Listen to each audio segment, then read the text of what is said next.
welcome to the fourth and final. This is not an actual review. These are impressions because Fling to the Finish is an early access game that we couldn't get out of. Anyway. Once again, insert Patrick meme. Yes. Fling to the Finish. This was the other game we played on Friday. Fling to the Finish. It is a teaming up kind of. It's basically what the TV tropes called the chain heat trope. You know, two entities tethered together in some fashion. Although only hopefully without the sexual tension if you're going to be a fucking snail and a bumblebee. That's right. talk. I mean, I don't know why your mind went that way. Chain heat is usually involves sexual tension, I think. No, not necessarily. It's more literal. It's usually involving a pair of handcuffs or manacles or something like that. Here it's a tether. Okay. Mm-hmm. But this is kind of getting into the minutia of restraining devices, which isn't the important part. The important part is you are two things that are linked together, and you have to work together in order to get to the goal. It's like 3D Knuckles Chaotix or Freddy Spaghetti, where you could actually fucking move the ends independently. Yes, however you want to frame it, but yeah, and it's based around two people, though apparently there is a one-player version in the sense that you can play with one person and the AI is the second player. No, I both think players actually. Oh, yeah, Petty said you're controlling one with each stick, I think. Yeah, that's because I think that's the local multiplayer. Sharing a controller. But yeah, and that's basically the game. It's you are working towards the end goal. Also, trying to find 3 hidden objects and the perils within. It's not just moving together. It's getting up stuff. It's getting around stuff. Once again, if you want more detail about how that stuff actually works, go watch our Friday playthrough. Really kind of details all you need to have detail.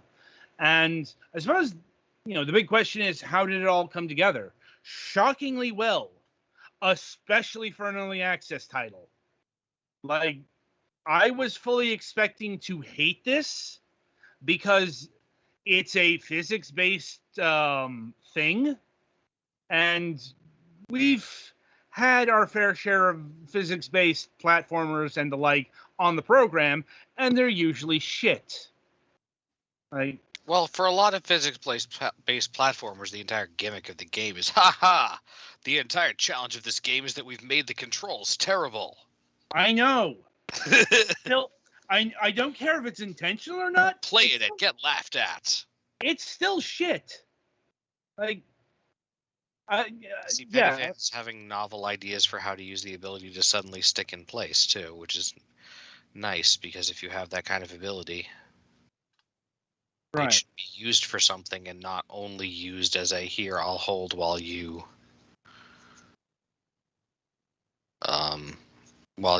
pull and then release. Mm-hmm.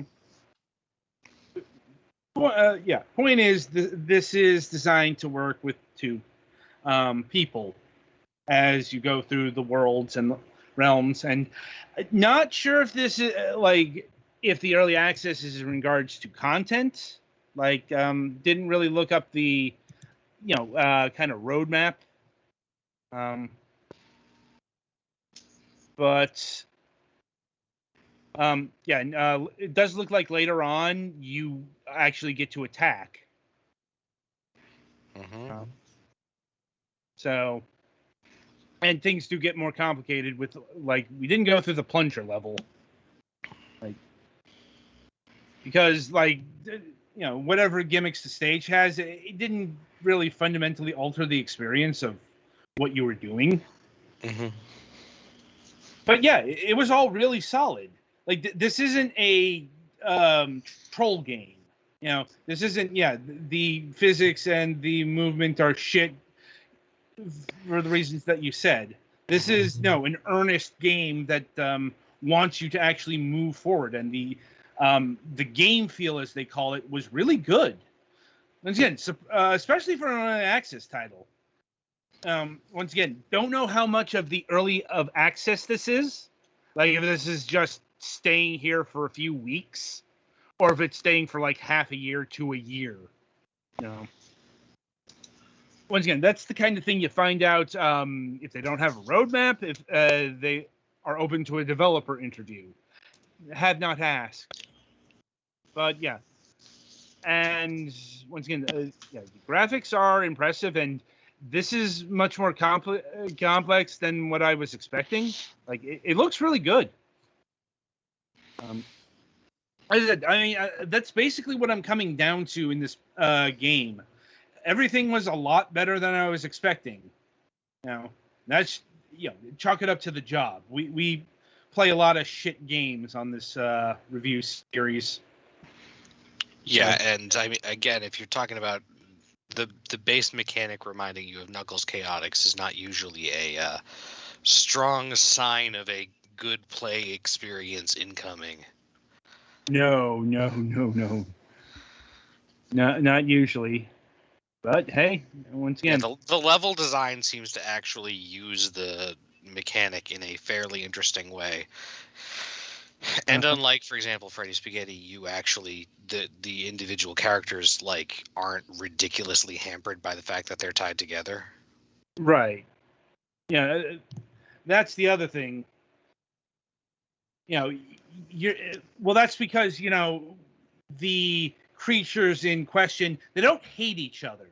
That's kind of the other gimmick of the trope.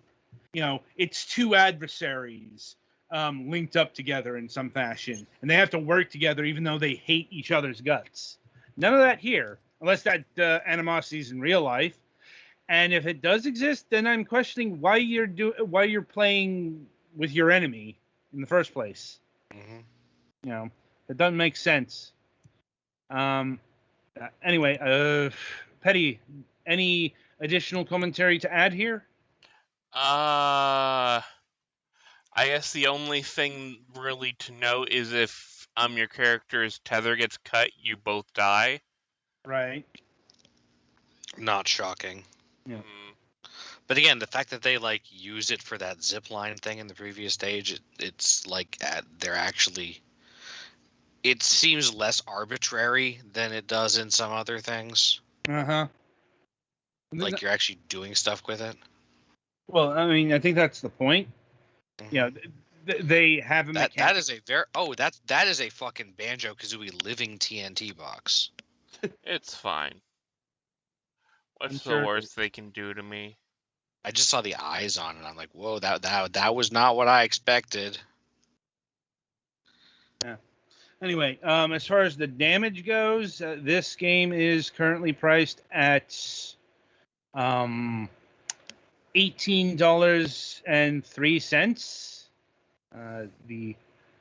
That sounds like a discount. It is 5% off. It's a bundle. You can't get this game independent of the supporter pack. For whatever reason. What's the supporter pack? I'm trying to look that up. The supporter pack is a collection of goodies for Fling to the finish for all those who want to go the extra mile to support the developer of the game. An exclusive monkey character play as, an exclusive secondary skin for the monkey with symbols. That fucking symbol monkey. Yes, it's a thing. Yeah. It's an instrument that monkeys can be trained to play. Yeah. Exclusive party skins for 8 of the regular characters, cover art wallpaper, and 2 additional wacky wallpapers. And it's I wouldn't recommend purchasing this on its own. It's $3.99. Get the Porter bundle. Oh, here we go. Yeah, the regular price is $14.99. Right. As for the game itself, yeah, I will say this is worth a purchase if you've got a friend who's willing to play this with you. Mm-hmm. You know, like otherwise, no. Like I know it says you can play this solo. This isn't really keyed in for solo play. No. Easy recommend to avoid on that end of things. Yeah, Petty, how bad was it trying to control both at once? It wasn't the worst thing in the world. Okay. Well, that's good to know. Right. I think that's about it in terms of not just the review here, but the review session. So, over to the week ahead. Right. So, coming up on Wednesday, September 15th, potentially. I'm crossing my fingers on this because communications have been slow. Recently got their PR people responded back, said they sent over the message, but I haven't heard any contact, and probably going to contact them on the morrow to get their contact information because I do want to make sure that this thing goes through because, well, I am personally looking very forward to this interview should it go through because we are going to be having Ken Williams and his current business partner, Marcus Maximus Mira. Right. So Ken Williams, that is the Ken Williams of Ken and Roberta Williams, the co-founders of Sierra Online. Ooh. Yeah. If I have to rattle off what Sierra Online did, I could You've never heard of adventure games. Yeah, I'm also presuming you were pretty young because I will grant that Sierra Online hasn't existed since 2008. And even before that, and the Sierra Online that we knew as Sierra Online, that's kind of the 80s and the 90s. I'm sure we'll get into the details should this occur. But yeah, we're talking a lot of fucking video game history, even in regards to video game history. But it's not just about the past here because the reason why Ken Williams is making the rounds is he's currently developing a new game called The Secret. Interesting. When someone who's been in the game for that long Yeah. Is making a new game, it's definitely going to be interesting. Right. I do know that it's from what I remember in another interview, a few things that came up, it's forward-looking, not it's not a throwback game. Not like when Burger Becky was programming games that actually run on the Apple IIgs, yes. Yeah. Or Lori. Not that there's anything wrong with that. It's just it's interesting. That's one of the things you can get when someone who's been doing games for that long makes a new game. Yeah. Another thing is this game is in VR, so that kind of details that it'd be a new thing. Because I don't think Sierra Online, if they did any testing in VR in the 90s, it obviously didn't really move beyond the concept phase. Granted, Sierra Online did engage in ahead of their times things, let's say. Anyway, so on Friday, September 17th, we'll be having Pedro Palva Colmenero. Yeah. Colmenero. He's Brazilian. I was going to say sounds Spanish, but Portuguese is fairly close. Both Romance languages, so you're going to get a lot of overlap, of Lunic Games. So hopefully he got my correction email because, sometimes when you're sending out two emails on the same day, you get a cross wire and you send out the evening hours instead of the daylight hours. Mm-hmm. And he did confirm for Friday night. I'm like, actually, it's Friday morning. So I'm going to check with him again to make sure that we're not doing this on fucking Friday evening. I mean, we could do it technically, but like to If keep that Friday. if that's the only thing that works, I could probably be available for that.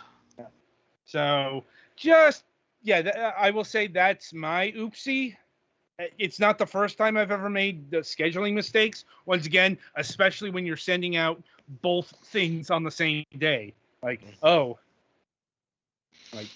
But still a fair number of days to fix that.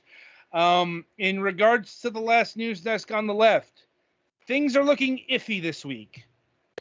Yeah, Mac had some significant personal bad news today that involved that prevented us from doing MS Saga today. So it's unclear if that will have impacts going forward later days this week, or if it's going to be something that's taken care of by then, or what.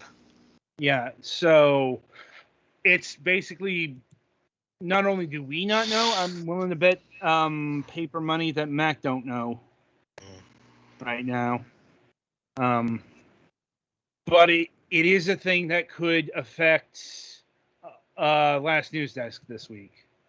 So we'll probably have more information on the Wednesday show. Hopefully. Like, I would like to know if that gets canceled before, fucking 10 minutes before broadcast or right before it ends. That never ceases to be annoying. And it's happened more than once. Anyway, so on that note, I shall wish you good gaming.